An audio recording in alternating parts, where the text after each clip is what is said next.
Hi, I'm Felicia Anderson, Director of Archives and History. The Baldwin County Commission feels it is important to honor and recognize the incredible heritage that we are a part of. Heritage is important in understanding the story of Baldwin County, its history, identity, and in understanding our people. The title of this documentary is Baldwin County Heritage Families and consists of 4 segments using snippets of videos that provide an overview of the history of families that lived here more than 100 years ago. Now for part 1 of this 4-part series, The First Settlers. The first Europeans to come to our area were the Spanish and the French. Bienville was said to have stayed in Bon Secour before founding Mobile, and it was also reported that he had a fishing and a hunting camp in Bon Secour for the soldiers from Fort Conde in Mobile. Bienville had an excellent relationship with the Native Americans in Baldwin County. He had his body tattooed in the local tribal fashion, snakes from head to toe. Of course, the Native Americans who hunted, fished, and farmed in this area were abundant. By the time the white settlers began moving in, the primary culture was Choctaw or Creek. My name is Hamilton Cole Weatherford Jr. and they call me Ham. My name is Kenneth Charles Weatherford, Kenny for short, and this is my brother. My name is Jonathan David Weatherford, but my family and friends call me John David. What part of the Creek Indians? Descendants of William Weatherford, Red Eagle. He is our great-great-great-great-great-grandfather. Our fathers are Jonathan Matthew Weatherford and Hamilton Cole Weatherford. My dad works at Baldwin EMC, and his co-workers gave him the nickname Eagle.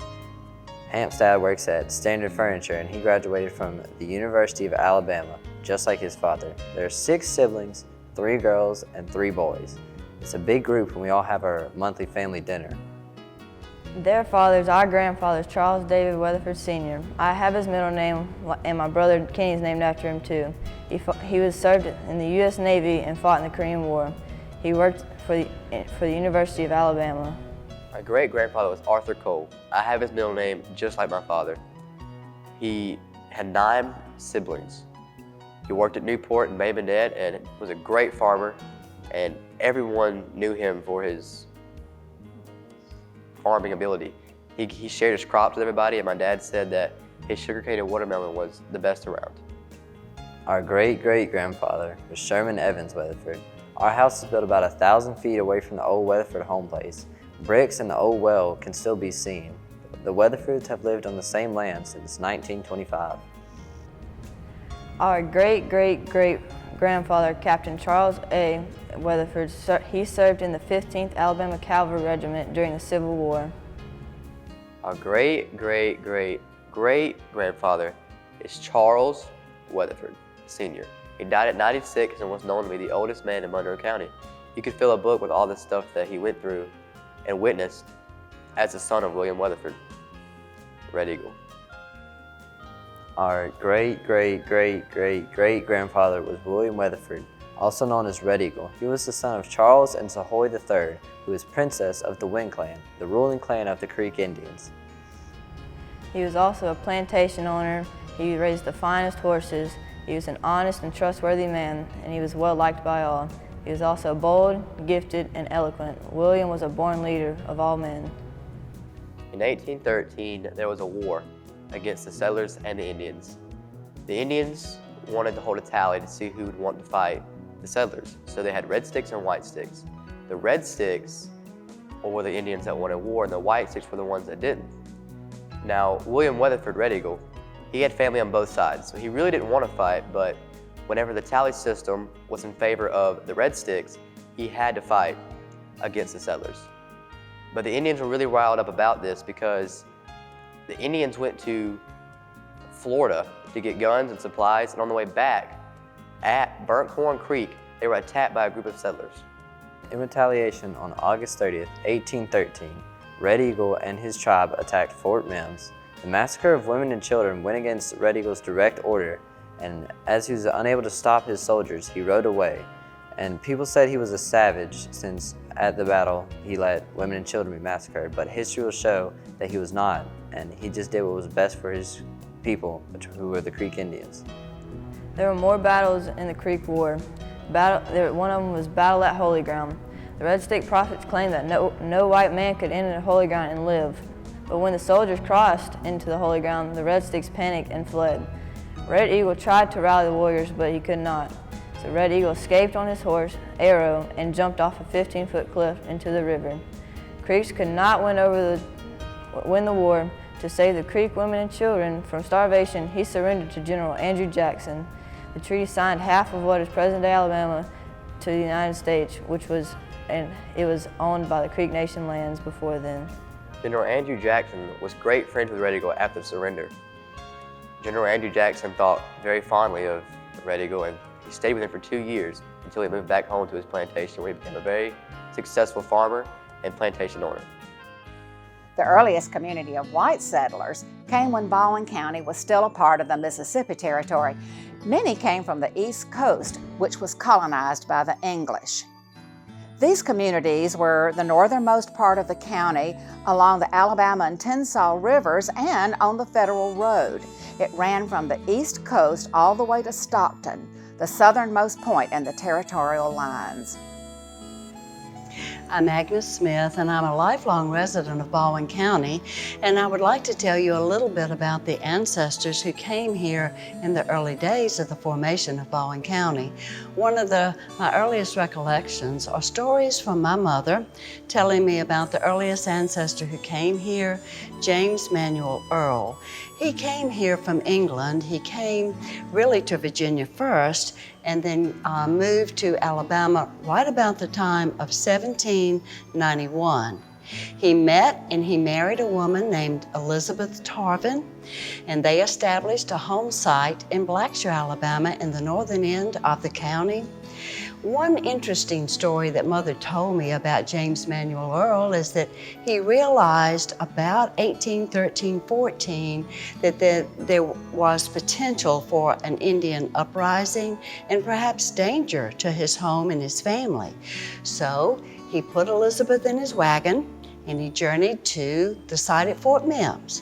Well, James Manuel Earl was not comfortable with the way the fort looked and the setup, so he asked his wife to get back into the wagon, and he drove her to Blakely, Alabama, to the settlement there. And for that reason, they were spared during the massacre at Fort Mims. Once the county settled down and things were peaceful again, they went back to Blackshear, Alabama, and he rebuilt a home because his home was burned in that Indian uprising. So he rebuilt a home. It was a double pen log cabin. And my mother told me when I was young that at that time it was the oldest structure in Baldwin County. I don't know if that can be verified or not, but it's really very sad to me that it burned some years ago to the ground. It was built of heart pine and cypress. They had really huge cypress stumps that were the foundation of the house, and my husband attempted to sort of level it, and we were going to see if we could keep it in fairly good repair, but it burned, and so we lost their home. Now, he has descendants. There were 3 James Manuel Earls, and then came a John William Earl, and then a Thomas John Earl, my father, and then my brother too. So there were 6 descendants in that line of James Manuel Earl. Another sort of interesting story about him and about the home site is that after the Indian uprising and the massacre at Fort Mims, Andrew Jackson came to the area. And the history books, of course, record his time here.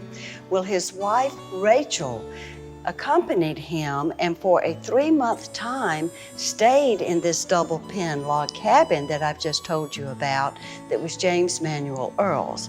Now that would be sort of exciting, except that she wrote home to Nashville and to the Hermitage where they lived that this was a godforsaken place filled with critters, and it was way too hot and she couldn't wait to get home. So it was exciting that she stayed there, but she didn't record her visit as a very pleasant time.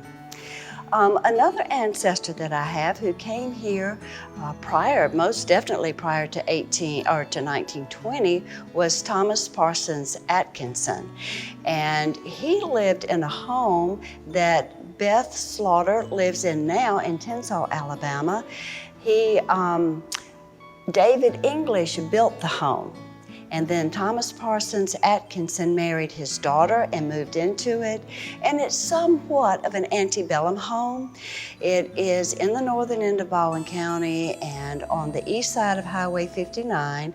It is it could be called in the category of being an antebellum home. It didn't burn, and one of the few homes in the area that was not burned by the Yankees because they set up their headquarters there. Consequently, they let the house remain there. Let's see, there are other ancestors. Nancy and Joseph Boyles are ancestors of mine, and they were among the early settlers here. They came from North Carolina and settled in Baldwin County in the early 1820s. And they were responsible for establishing the church in Little River, and that is recorded in the Little River Baptist Church history. Now, I overlooked this particular point about James Manuel Earl. When he came here in 1791, and then they did have the massacre, of course, at Fort Mims, as I've mentioned, he was one of the signers of the petition asking for Baldwin County to be a part of Alabama instead of Florida. There were 20 men who signed that petition, and that's according to my mother. I'm just relating stories that she passed down to me, but he was one of the 20 signers of that petition so that Baldwin County would be part of the state of Alabama instead of the state of Florida. Now, just to sort of cover the waterfront, if I may, and if you don't mind, I have a notebook that my sister-in-law, Pat Smith Justice, prepared for my husband, Harry Smith, and I found it so interesting. She researched their family, and I'll mention these names to you because my husband has quite a history here in Baldwin County with family names such as Smith, Holmes, Briers, Davis, Goffin, Feast, G, and Mobley. And all of these families settled in Baldwin County prior to 1920. In fact, most of them were in the early 1800s, if not before that time. So I told my husband before I planned to be here with you today that we've been in Baldwin County a very long time. Yes, I grew up in Blackshear, Alabama, and that's near the home place of James Manuel Earl, the first ancestor that came to Baldwin County and lived here, as I mentioned to you earlier, and my memories were extremely happy. I think some of my first memories are about my grandmother's store. It was just right in front of our house. I was named after her. She was Agnes Atkinson Earl, and I was Agnes Atkinson Earl too.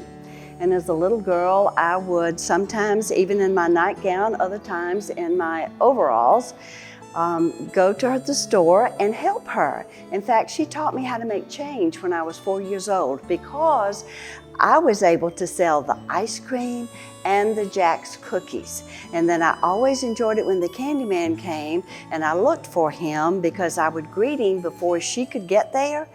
And he, just being partial to little children, would hand me a full bag of Hershey's Kisses.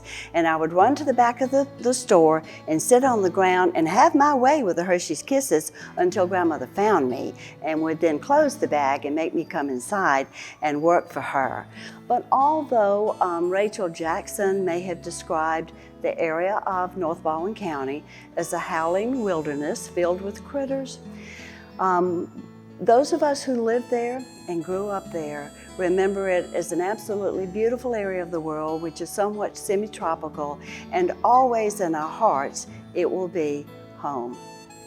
Living in Blackshear, we were somewhat remote, and the closest place for us to go to school was Stockton Junior High School.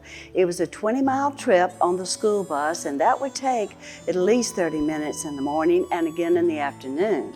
Then for the high school years, we were transported to Bay Minette, which was an hour's drive or ride on the school bus. But going to Stockton School was so much fun because my grandfather, Isaac Pierce Mason, had been principal of that school for almost 40 years. It was a grades 1 through 9 school, but it had only 8 teachers. Consequently, we had to have a classroom with 2 grades in it every year, and the teachers simply took time taking the responsibility of having the double classroom. But it was a happy school. My grandfather made sure that works of famous artists were hanging on the walls.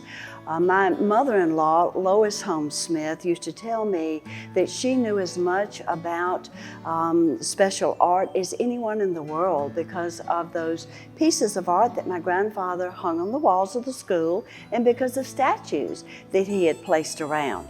He also was very musical, and periodically, and really rather often, we would have assemblies in the auditorium of the school, and we had our little music books, and we would sing songs, which was such a special way to start the day. We would sing, and then when we would have announcements, he would play have someone there to play the piano, and it was always just a very happy time for us of youngsters. There were only about 127 students in the school, grades 1 through 9, if everybody were there that day. But if not, then our attendance would be a little lower. But we all knew each other, the teachers knew our families. We had to behave because the word about misbehavior got home before we did, if we didn't. But we became very close, and again, they were very happy days, and indeed we were prepared for higher education learning when we left there. My name is Martha Earl Smith. I was privileged to have been born and raised in Blackshear, Alabama. I have records that trace the Earls in Blackshear all the way back to James Manuel Earl, who came to Blackshear in 1789. 5 generations followed. James Earl II, James Earl III, John William Earl, Thomas Earl Jr., Thomas Earl Jr. and Sr. My memories of Blackshear are happy. We had a strong family unit. We had a thriving community with our own church in the front lawn, the little church that I'm sitting in right now, the Montpelier Methodist Church, a historical contribution to our county. The little church sat on our front lawn in Blackshear. And I remember as a little girl keeping the church swept out, putting flowers in it, playing hymns for the services that we had. And it was just a rich memory. It was just almost like a little family chapel. We had our own store, country store, and a post office very close to the church. All of my elders represented strength and prosperity to me. Miss Agnes was Miss Agnes Atkinson from Tensile, Alabama. She was my grandmother. She ran the store. She was postmistress. She was educated as a teacher, and she taught everyone that she could get her hands on to teach, including her husband, who only completed the 4th grade, my grandfather. And my grandmother also taught Sunday school. I have her name on the registry early on in the early 1900s in this little church. She was a bride at that time. My daddy was a timber businessman. He was into agriculture, into livestock, and he built a sawmill. He did anything he could to raise this family in Blackshear, Alabama, in such a happy environment. Mother was a loving, smart woman. She was Martha Mason from Stockton, Alabama, and she served the community and her family with love. I witnessed as a child, and get ready for this, early transportation by people by way of horseback, horse and buggy, to come to the country store that my grandmother ran for groceries. We've had an automobile, and I remember well when the Highway 59, was paved. In fact, myself as a child, my cousin Charlie Earl, and my sister Catherine followed the truck as it paved. And my mother had tar babies on hand after we had that little escapade in our life. She scrubbed us with, I'm not sure what, to get the tar off. I remember the first TV in our home. I remember the first telephone. Now that was really a winner for us. Also, I rode the school bus to first Stockton, to grammar school and to junior high school, and then on the school bus to Bay Minette for my education. It seemed to me that everyone knew each other, helped each other out, and cared. And then I left in 1955 to go to college. I met my husband when I was in college. His name is William Calvin Smith, an engineer, and we have had quite a ride in our life, from Blackshear, Baldwin County, to Atlanta, to Cincinnati, Shelby, North Carolina, where we raised our children, 2 beautiful children, a son and a daughter. And then full circle back to Baldwin County in retirement. I have been blessed. My beginning in Blackshear gave me the moral compass to have realized fulfillment and happiness in my life. Montpelier was started in the early 1900s, this church. It was started but completed in the early, and I think I have my records go back to 1902 when they considered this finished. And I also have a list of the people who came to church, their families. And goodness gracious, at that time, as Methodists still do, you had charges, as we called it. Stockton, Latham,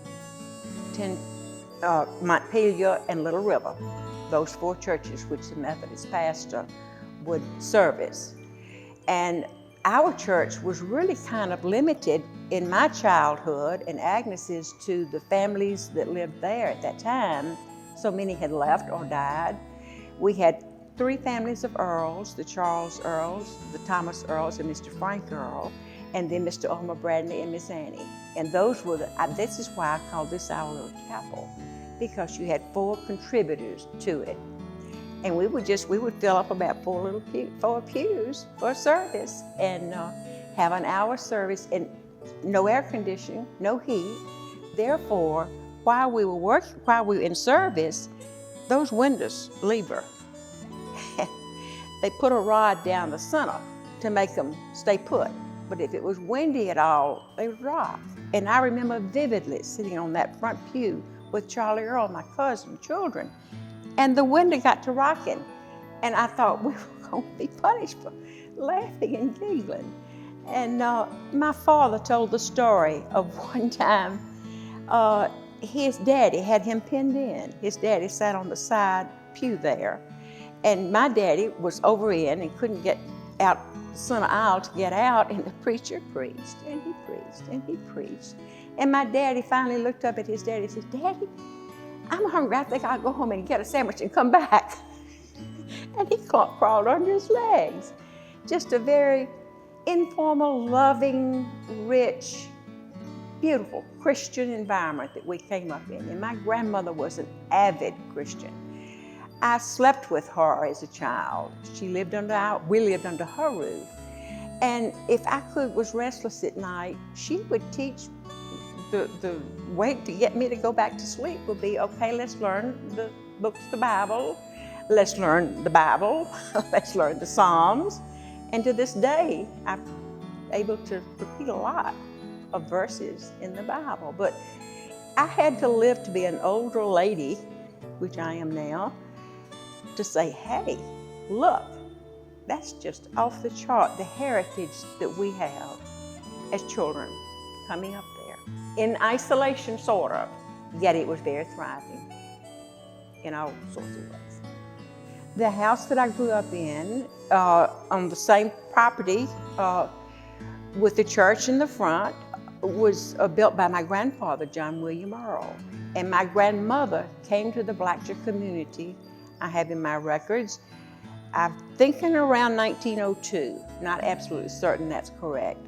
But she is the person that instituted teaching Sunday school, and have the records, and we pull the records from the church, and I have those for posterity's sake of the people who worship there.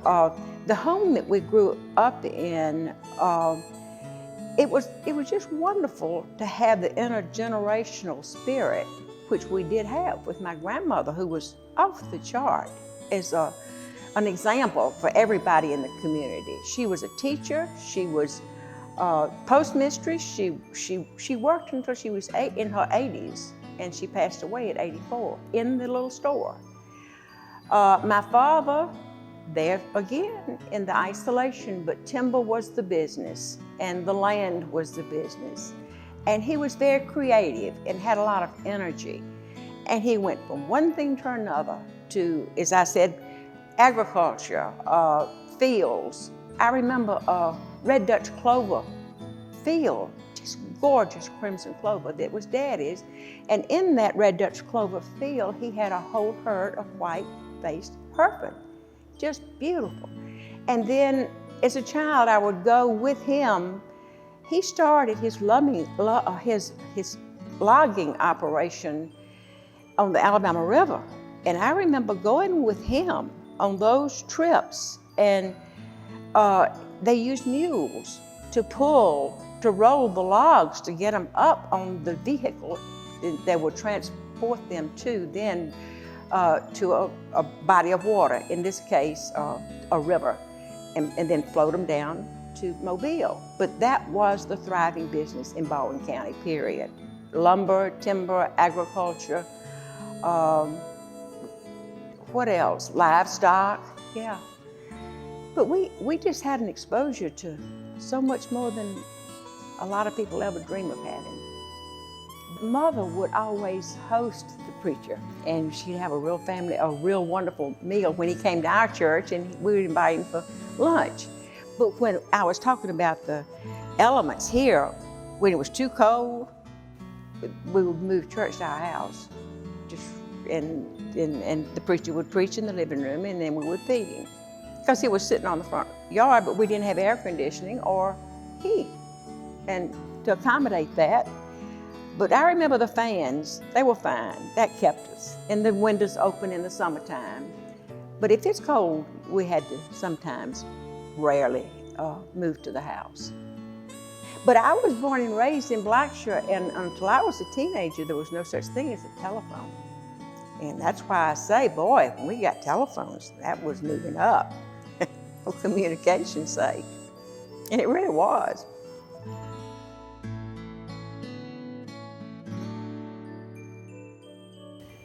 My name is Harriet Outlaw. I am a local author, but call myself a folklorist. I love the stories of the families of Baldwin County. We are here today at the Baldwin County Heritage Museum, which is actually the perfect place to have visits with some of these heritage families of our county. These people are descendants of some of our very earliest settlers that came here while this part of Baldwin County, while the southern part of Baldwin County was still under Spanish or French rule. They were given land grants by the kings of those respective countries. In this part of the museum, we have a display that has been created by the Key family of Lillian. Lillian was first settled by the Suarez brothers, who had a Spanish land grant. And today we will visit with some of their descendants. Hello, my name is Harry Suarez. This is my brother Vicky Suarez, and we're going to tell you about our ancestors, Pedro Suarez and his family on down the tree. Back in 1779, they came over from the Canary Islands, and they settled here at Perdita Beach and Pensacola and Lillian. Their land grants came around the turn of the century and were recorded around 1830. Pedro had several offspring with him, besides his wife, Andrea. Had Anselmo, had Francisco, and Juan. And Andrea had a daughter. And they settled in Pensacola, and Francisco later on got married. He came over to Baldwin County, where they started where they had a family, and later on the family started receiving land grants over here in this area in Baldwin County, and those land grants included Francisco's off of Fort Morgan down to Navy Cove and up toward Gulf Shores, and the kids all received land grants over here on the east and west shore of Perdita Bay. Anselmo was one of the sons. He got Bear Point, 640 acres, as well as the rest of them had 640 acres each. And Joseph was up around Soldiers Creek, around the bay shore, on the east shore, on up to, I would say 640 acres, however far that goes. And Pedro, another son, he received his land grant around Spanish Cove and that area, and that's also the Old Spanish Cemetery was on his property. It was 1 acre that they gave. And on down the line, we had Emmanuel. He received some of the property on his land grant. He got 1,799 acres. So he got all of the remaining eastern shore on Perdita Bay and the western shore on Perdita Bay, which is Escambia County, Florida. We don't know where they're buried. We think they're buried in a Spanish cemetery when they all died off, but there's no headstones indicating that. But there are 18 unmarked graves out there that have never been identified. From there on, some of them had kids and some of them didn't. And Joseph he had 2 wives. So anyway, he had about, I would say, by both wives, he had around 12, 13 kids. And it's impossible to track them. Joseph was our great-great-granddaddy, as Francisco was our great-great-great-granddaddy. And again, Pedro was our great-great-great-great-granddaddy. So when one of Joseph's kids was George Randolph, who was also our great-granddaddy. And he lived over at Perdita Beach on the bay, or on the Palmetto Creek. And there, our grandfather was born and raised, Norman, and his brother Aubrey, and they had Thurmond and a couple more. Anyway, Aubrey and our granddaddy, Norman, they built the hotel over at Perdita Beach back in the 30s, I think it was, and it was quite nice. I remember it. And that's about it. Our dad came around and that was us, and here we are. So, well, one of our family photographs includes our granddad, Norman Suarez, and his wife, her 2 sisters and mother, Samantha Pedro, who with her husband settled up around Pedro, Alabama back in right about 1898, 1899. They were down on Perdido Bay, well actually at Palmetto Creek, just off of Perdido Bay for a family reunion from part of the family that came down from Chicago. That's originally where the Pedros came from. And so that family's up there, or some of the family members came down to get together here on Palmetto Creek. It's rather interesting to see the dress and the automobiles and the style of that day. I remember that I received this photograph from a woman in St. Louis who I was poking around the internet I made contact with her, and she sent this down, and her mother was still living then, quite elderly, up in her 90s.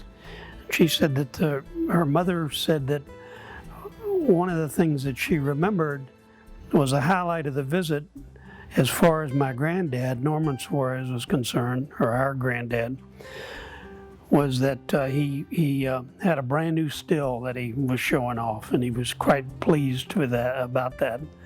And that was apparently, in those days, it was customary for everybody to have, perhaps not everybody, but many people to have their own stills, where nowadays we have to go down to the corner pub and welcome our friends. So that photograph was taken in 1926. Well, let me regress a little bit and give you some appreciation of why it's difficult to identify all of these.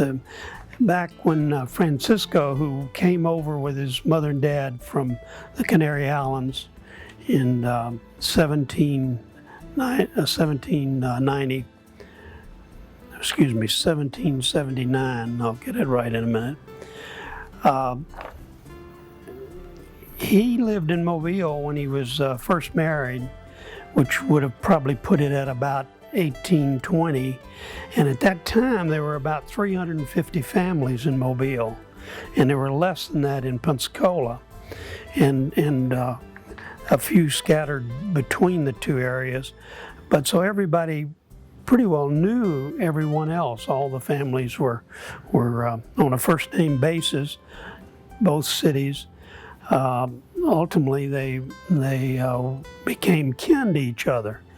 And so if you follow the family tree down through today, the Suarezes are kin to just about everybody in the Baldwin County area that's been here, say, for the last 50 to 100 years. So it's difficult to account for all of them. A couple of interesting stories. Harry mentioned that Francisco had 4 sons and 2 daughters. The sons were the ones that received the bulk of the land grants, and there was a couple of interesting stories. One of them,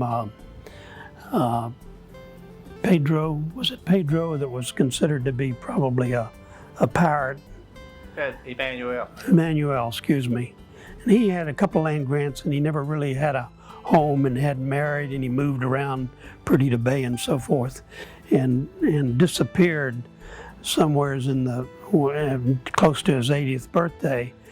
And there's one claim that they never found his body. There's another family story that's been floating around most of my life, that he was so ornery that when he died, the family members buried him upside down. I don't know if that's true, but it's sort of an amusing story at any rate. So there's several of those. I could go on, but that kind of gives you a flavor for what was going on in those days. My dad did not tell me a lot about his early days living at Perdita Beach, but I remember one story. I was grown, married. He must have been 80 years old at the time when we were driving down Highway 97 down towards the beach down there, and as we passed the old Hayes house on the right, which is a house that was originally built by our great-grandfather, George Randolph. He said that when we were living down here, I was about 16 years old. He said my granddad, George Randolph, died, and he said, I can remember holding the bucket that had the embalming fluid in it, where they had him stretched out on the dining room table, embalming him. And and I guess that was the way of life back in, that would have been about 1928. Well, they came from the Canary Islands, and they stopped off in Cuba. The ship stopped off there because of uprisings along the Gulf Coast, around Pensacola and Biloxi and in that area. And they were, the governor of Cuba at the time was afraid that if they went into that area, they might get their ship blown out of the water by the British. They were patrolling that area, and they were taking every boat out they could. And so they stayed in Cuba for about 5 or 6 months, we think. And as far as we know, all of them came on over when the ship was released. Now, we don't know if our ancestors came over in a different ship from Cuba and went straight to Pensacola, or whether they actually went into New Orleans to the port there and dispersed and went. There were probably, 2,000 people total that they brought over from the Canary Islands on 8 different ships. And the ship that ours came over on was the last ship. And that's why they were held over in Cuba, because that was right about the time the British started trying to take control of everything. Let me add to that a little bit. That all of that is I agree with, but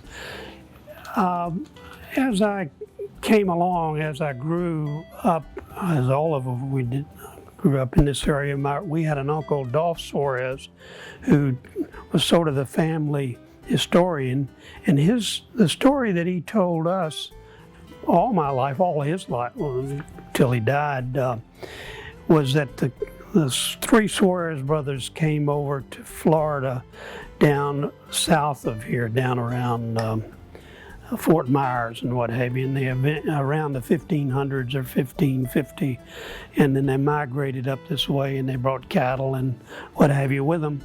And when I began to research this a few years ago, I looked for historical documents that supported that, and I wasn't able to find any. The earliest I found, the Suarezes, our line, that came over here, sailed over from the Canary Islands in 1779. They're on the ship Manifesta. They showed up again in the, there's a census, there's a 1784 Spanish census of Pensacola, where they're listed as residents. Pedro and his son, 2 sons and a daughter, and his wife, and then we begin to see where his name appeared on land purchased in both Pensacola and in Mobile. Now, these were lots, home sites, and but prior to that shipment leaving the Canary Islands, and there's several articles over the years I've read several where it gives different accounts, but have not been able to substantiate any of those. Baldwin County really is a great place to live. Baldwin County is a place where people work to keep it the land of milk and honey. In Baldwin County, it's the home to newcomers and natives alike. Baldwin County is where we treasure our past and plan for our futures. We as a community share the responsibility to identify and preserve our history for future generations so that they will know what came before them. It is our hope that through this documentary, you reach out to others in your families to discover your heritage as well. Thank you for watching.